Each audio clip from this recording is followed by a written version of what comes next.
أعوذ بالله من الشيطان الرجيم بسم الله الرحمن الرحيم الحمد لله رب العالمين الحمد لله الذي له ما في السماوات وما في الأرض وله الحمد في الآخرة وهو الحكيم الخبير والصلاة والسلام على المبعوث إلى كافة الورى بشيرا ونذيرا وداعيا إلى الله بإذنه وسراجا منيرا أبي القاسم محمد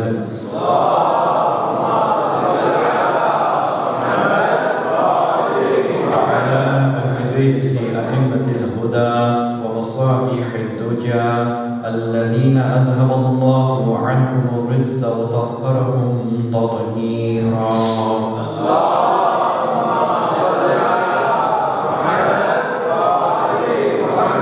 أما بعد فقال الله سبحانه وتعالى في كتابه الكريم بسم الله الرحمن الرحيم وعباد الرحمن الذين يمشون على الأرض هونا صلوا على محمد وعلى محمد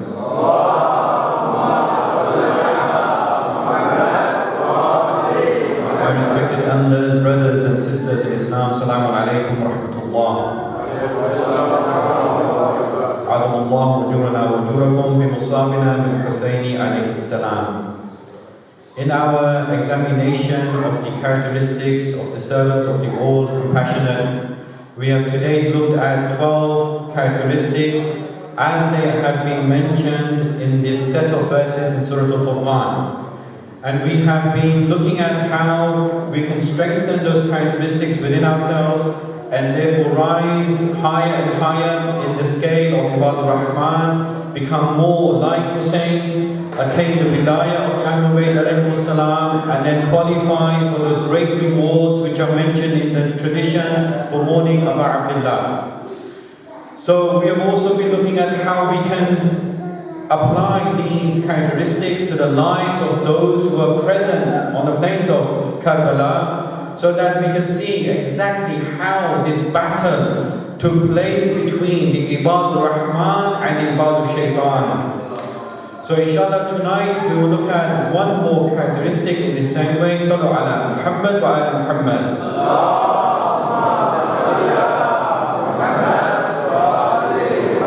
The 13th characteristic is mentioned in the end of verse number 74 of Surah Al-Furqan, where Allah subhanahu wa ta'ala says, وَجَعَلْنَا لِلْمُتَّقِينَ إِمَامًا.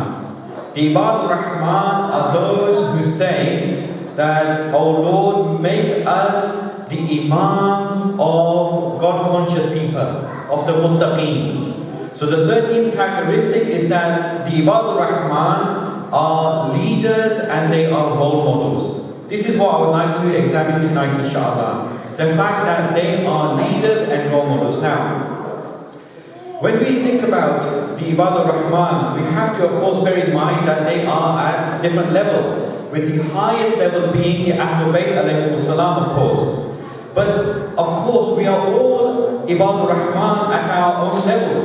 And therefore when the Ibadur Rahman they become the leaders and the role models of the muttaqeen, of the God-conscious ones, of course it means at whatever level they are at.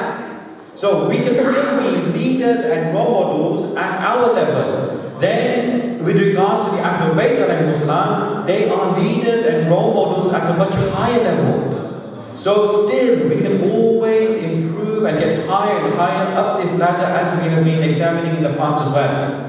That's the first point. The second point is that actually these majalis, especially the majalis of Imam Hussein alayhi salam, this is exactly one of the philosophies behind holding these majalis, so that we can learn from these great leaders, from these great role models. We look at their lives, we examine them and their characteristics, we increase our love for them more, we understand them better, and therefore one of the philosophies of holding and attending these type of majalis is exactly so that we learn to become better Muslims. We become better people who towards Allah subhanahu wa ta'ala by following their example. And therefore, inshallah, these majalis are very much in line with this part of the characteristics of the Ibadur Rahman. There's a very beautiful tradition from Rasulullah A'zam sallallahu alayhi wa sallam,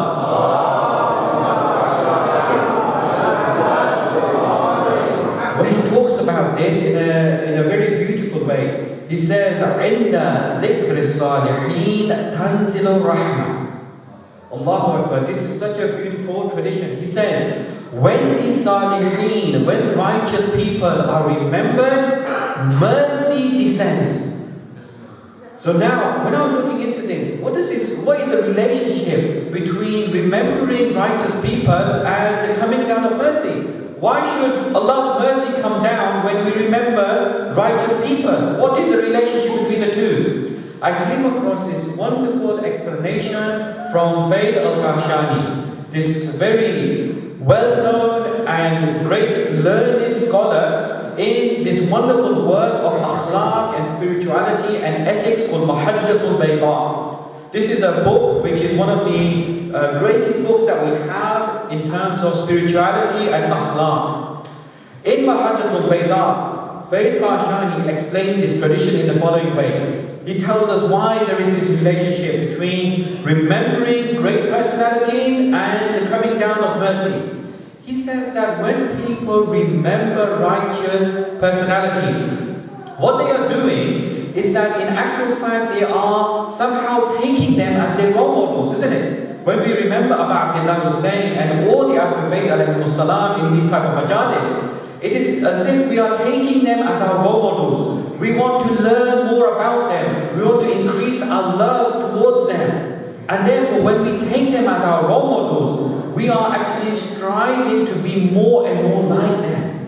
Now, when we strive to be more like them, this is something which Allah subhanahu wa ta'ala loves. And therefore, when we are doing this, we are increasing our capacity in our hearts to receive even more mercy from Allah. We are expanding our capacity to receive more mercy from Him. Therefore, this is why when we remember the salihin and righteous people, Allah's mercy descends. Because we have increased our ability to receive more of His mercy. Sallu ala Muhammad wa ala Muhammad.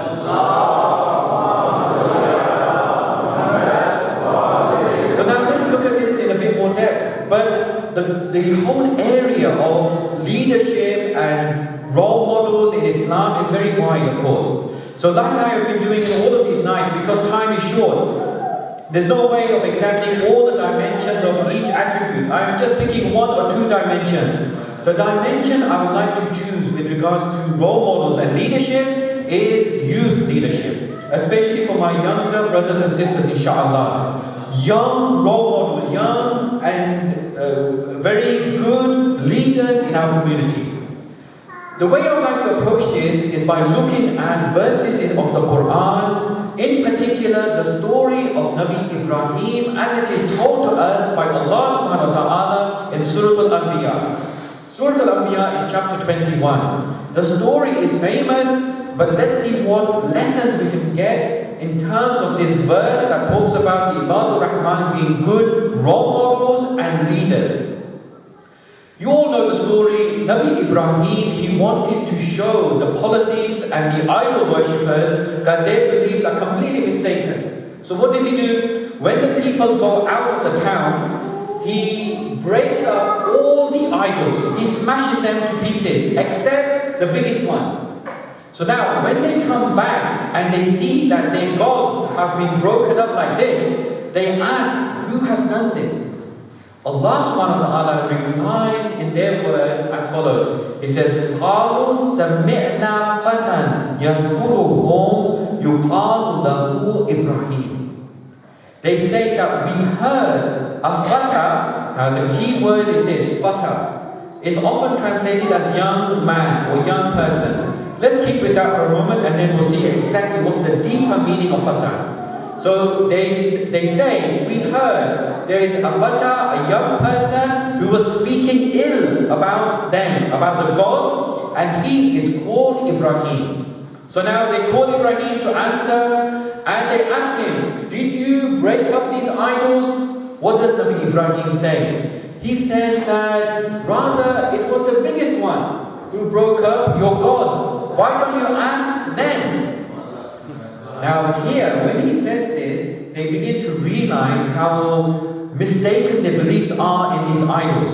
So Allah subhanahu wa ta'ala, He describes what they do. They hang their heads down and they say that you know very well that they cannot speak. You see, it's beginning to dawn on them how mistaken they are. So then Nabi Ibrahim concludes with this final statement. He says then, so do you then take them besides Allah to be your Lord when they cannot cause you any harm or benefit? This is the logical conclusion. They can't even speak. So are you taking them as your Lord? Now, this is the story, but that part which I referred to earlier, where Allah subhanahu wa ta'ala describes Nabi Ibrahim as Fatah. What is the meaning of Fatah? Like I said, usually it's translated as young person or youth. However, when we look at this word closely in more depth, when we look at its origin and its root, it means much more than that. Otherwise, Allah subhanahu wa ta'ala could have used another word. For example, shab. Shab in Arabic also means youth. But Allah doesn't use the word youth. He uses the word fatah. If we develop this further, there's one other place where Allah subhanahu wa ta'ala describes people as being fatahs. That is with regards to Ashabul Kahf, the companions of the cave. For example, in Surah Al-Kahf, there are two places, verses number 10 and 13. Allah subhanahu wa ta'ala in one of these, in verse 10 says, إِذْ أَوَى الْفِتْيَةُ إِلَى الْكَهْفِ. Fitya is the plural of fatah. So it means when the fatahs took refuge in the cave. So now we have two examples in the Quran. One of Nabi Ibrahim called fatah. One of Ashabul Kahf called fatahs. What is the relationship between the two, and why doesn't Allah subhanahu wa ta'ala describe it any other way, such as shab? When we look at the root word fatah, it comes from the word futuwa. Now futuwa cannot be translated precisely in English, but the closest that we have to futuwa in English is the word chivalry. Chivalry is a combination of 5 or 6 characteristics. Chivalry means a person who is chivalrous is someone who has honor, who has courage, who has dignity. That person has a consideration for others, and that person loves to uphold the truth. This is what a chivalrous person is all about. Sometimes you might have heard about those knights of chivalry that is mentioned in English literature and English history in particular. So these are people who have these type of characteristics: honor, bravery, dignity, upholding the truth, consideration for others. So now, why are these great personalities in the Quran called fatahs? It means that they were people who had the characteristic of futuwa. They were chivalrous people. That's why Allah subhanahu wa ta'ala describes them in this way.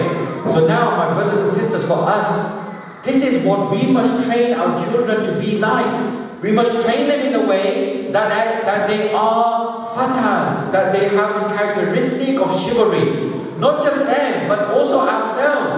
We must also try and have this characteristic. It is very interesting to note that with regards to the Ashabul Kahf, they were not even youths.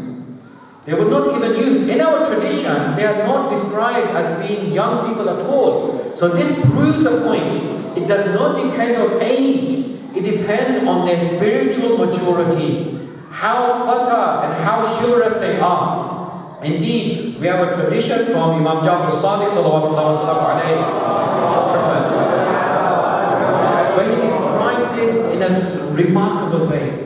He says that the best of your youth are those who resemble your adults.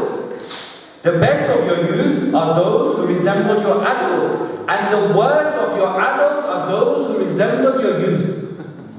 So what that means is that this futuwa, it does not depend on age. It depends on spiritual maturity. The best of your youth are those who are spiritually mature. They have this characteristic of futuwa. Whereas the worst of your adults, they might be adults in age, but because they are not spiritually mature, they act like youngsters. They act as if they are youth. So the worst of your adults are those who resemble your youth. So my brothers and sisters, this is what we must do with regards to the upbringing of our children. Train them, develop them in this characteristic, and also strengthen it in ourselves. Now, as for some practical advice, how can we do this? I've been trying to put forward some practical tips every now and then as well during the course of these lectures. How can we train our youth to have this characteristic and strengthen it in ourselves as well?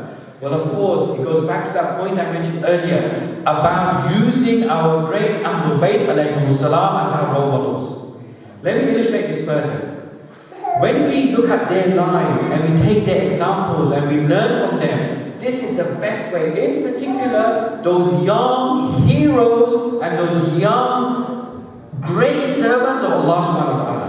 First of all, we have plenty of them on the plains of Karbala.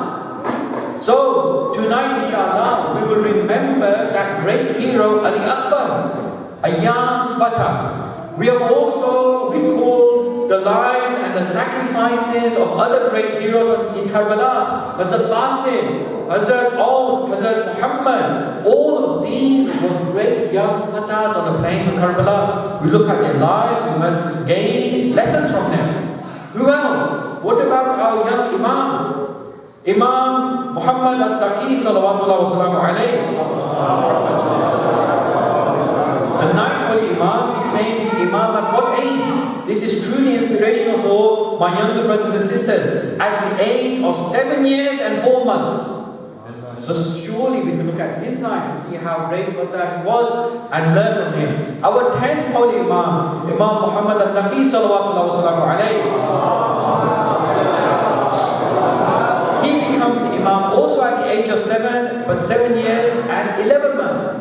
Then our own Imam, Imam Sahib al-Asr al-Zaman,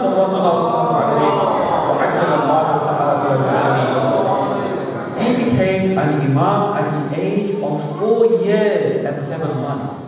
These are great fatahs, great role models for us to look at and emulate, inshallah. But my brothers and sisters, there's one fatah who you all have heard of, and you've all heard of the great statement that is mentioned with regards to him. The greatest role model that we have, that we can learn from. You all know this statement, but I wonder if we have looked at it in this light. That Fatahi means chivalrous person. You all know the background behind this. It happened in the Battle of Uhud, where Mawla Amir al-Mu'mineen Ali ibn Abi Talib because of his great defense of the Holy Prophet, because of his brave fighting in this battle, there is a call from the heavens, La fata illa Ali, wa la sayfa illa Zulfiqar.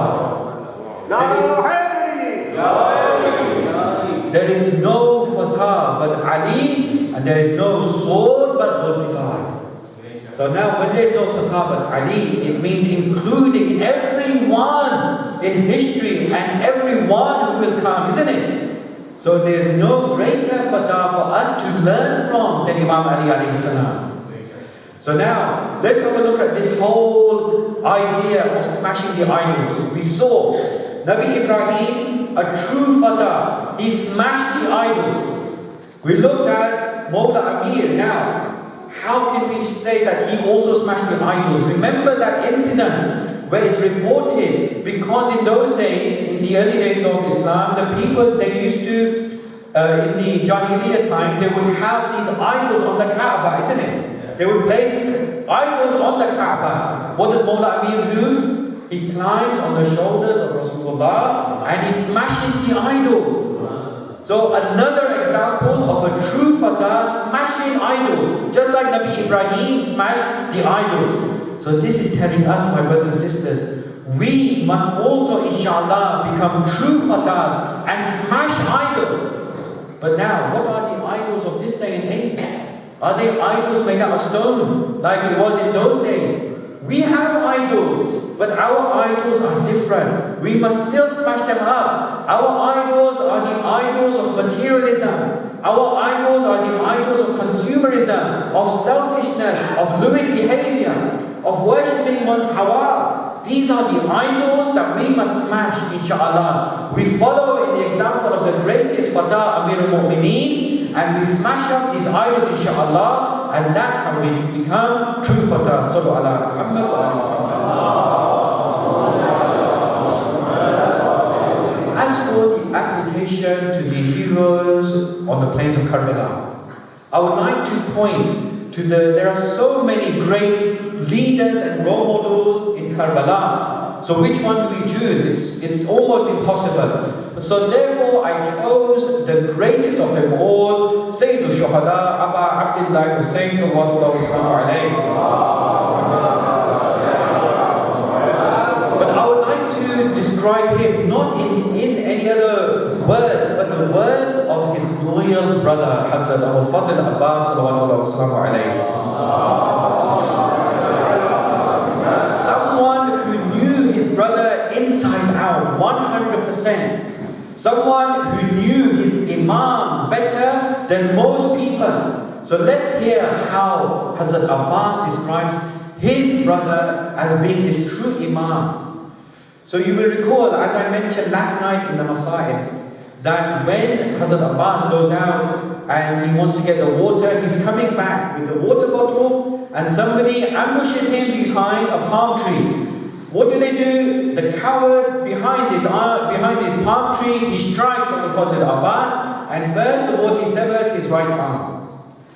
Now, it is what he says that tells us so much about him and about Imam Hussein. What does he say? He recites these very moving but powerful lines of poetry.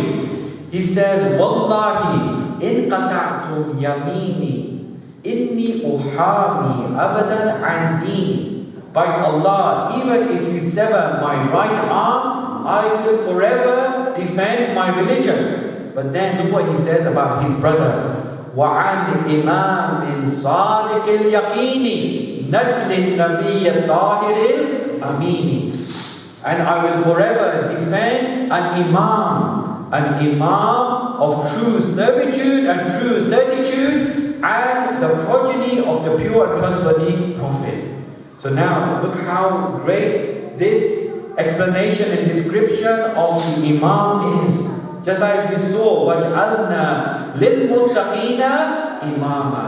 Oh Allah, the Ibadur Rahman, they pray to be the Imams of the God conscious.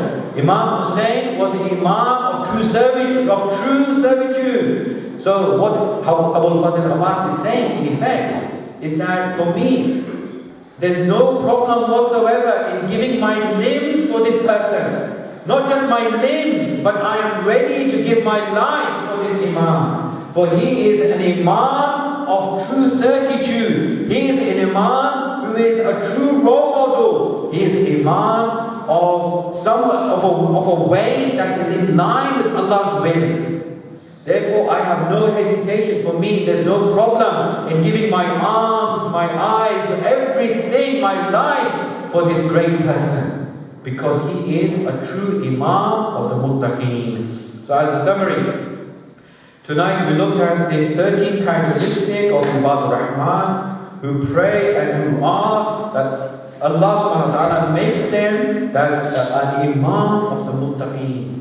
Imam of the God-conscious ones. And we saw how we can use this discussion in order to learn more about youth leadership and youth role models. And the greatest example of them all on the plains of Karbala was Imam Hussein alayhi salam. Let's recite a few words of Messiah, inshallah, where tonight we will remember another great fatah and role model, Hazrat Ali Akbar, inshallah. Sallu ala Muhammad wa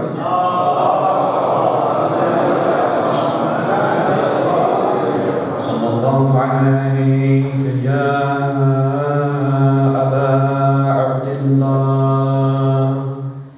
Sallallahu alayhi ya ibna Rasulillah. Sallallahu alayhi wa ala al-arwah allati hallat بفنائك عليك مني سلام الله أبدا ما بقيت وبقي الليل والنهار ولا جعله الله آخر العهد مني لزيارتكم. السلام على الحسين وعلى علي بن الحسين وعلى أولاد الحسين وعلى أصحاب الحسين. يا ليتنا ما كنا معكم ونفوز فوزا عظيما. Mu'mineen, human beings have a natural love for everything that is beautiful, but sometimes that beauty is in its outward appearance, sometimes that beauty is in its inner appearance. There was a person on the plains of Karbala who was both beautiful in his appearance and in his character. Hazrat Ali Akbar, the eldest son of Abu Abdullah, he is described in the following way: whenever we see anything beautiful spoiled in some way, it really saddens us. And let's see what they did to Ali Akbar. When he comes out, Imam Hussein describes the character and the beauty of his eldest son in the following way. He says, Allahumma shahad ala ha'ula'il qawm. Oh Allah, bear witness over these people. فَقَدْ بَرَزَ إِلَيْهِمْ غُلَامٌ أَشْبَهُ النَّاسِ خَلْقًا وَخُلُقًا وَمَنْطِقًا بِرَسُولِكَ. Indeed, a young boy has come out to fight them, a young boy who resembled your messenger the most in his physique, in his manners, and in his speech. This was Ali Akbar. And as he goes out, Imam Hussein says, Oh Allah, whenever we missed your Prophet, we would look at Ali Akbar. He would remind us of your Prophet. But now I say to you, my brothers and sisters, how was it on the day of Ashra? On the day of Ashra, all the loyal companions of Abu Abdullah, they would not allow the Bani Hashim to go out as long as they were alive. Each one, they sacrificed their life for Abu Abdullah, but now there's no companion left. It is only the Bani Hashim. So now, who is it, the first one to go out onto the battlefield from the Bani Hashim? They all gather and they all say farewell to each other. It is none other than Ali Akbar. Ali Akbar comes to his father and he tries to get permission from his father to go out and fight. The eldest son, the flesh and blood of Imam Hussein. How can Imam Hussein give him permission? But immediately Imam Hussein gives him permission. We spoke about role models, we spoke about leaders. Look at these people, they're showing us an example that they are leaders. The first to go out, Ali Akbar. Immediately Imam Hussein gives him permission. What great leaders they were. But my brothers and sisters, it is reported as Ali Akbar went out onto the battlefield, Imam Hussein, he looks at him, he lowers his eyes and he starts crying because he knows what will happen to his son. And also, let's spare a few moments thought to his mother Layla. How must Layla have felt seeing her son going out onto the battlefield? As he does so, Imam Hussein says to Umar ibn Sa'd, Umar ibn Sa'd, may Allah cut your lineage just as you have cut mine off. Now Ali Akbar, he fights bravely, he kills many of the enemy soldiers. But then he comes back to his father and he says, Oh my dear father, the thirst has killed me and the weight of the armor has worn me out. Is there any chance of a drink of water? But Abu Abdullah, he has no water. What can he tell his son? He says to him, What, O son? Wa bunayya. What can he do? He says, grandfather, and your grandfather will quench your thirst with his cup, which is more fulfilling. After that, you will never feel thirsty. So now Ali Akbar, he goes out onto the battlefield a second time. Again, he fights bravely, but then somebody strikes him with a sword. Ali Akbar falls to the ground. As he does so, his only thought is with his father. He says, Alayka minni salam, ya abata. Oh, my father, my salams to you. And then, mu'mineen, what does this mean? I'll tell you what this means. It means, my father, you don't have to worry about my thirst anymore. My father, you don't have to worry about providing me with water anymore. For Rasulullah, my grandfather, has quenched my thirst. And now he's in his last moments. The people, they surround him. They start stabbing him with their swords repeatedly. They cut Ali Akbar into pieces. Now Abu Abdullah, he comes to his son, but just imagine how he sees his son cut into pieces. It is reported that Abu Abdullah, he places his cheek on the cheek of Ali Akbar, and as he does so, he says, may Allah kill those who have killed you. And then now we see that there is no worth in the dunya of Abu Abdullah. For indeed he says, ala dunya ba'daka al-afa. After you, oh Ali Akbar, the world has no appeal to me. After my Ali Akbar, the world means nothing to me. Lady Zainab's heart breaks. Lady Zainab runs out and she throws herself over the body of Ali Akbar. ألا القوم الظالمين وسيعلم الذين ظلموا أي منقلب ينقلبون.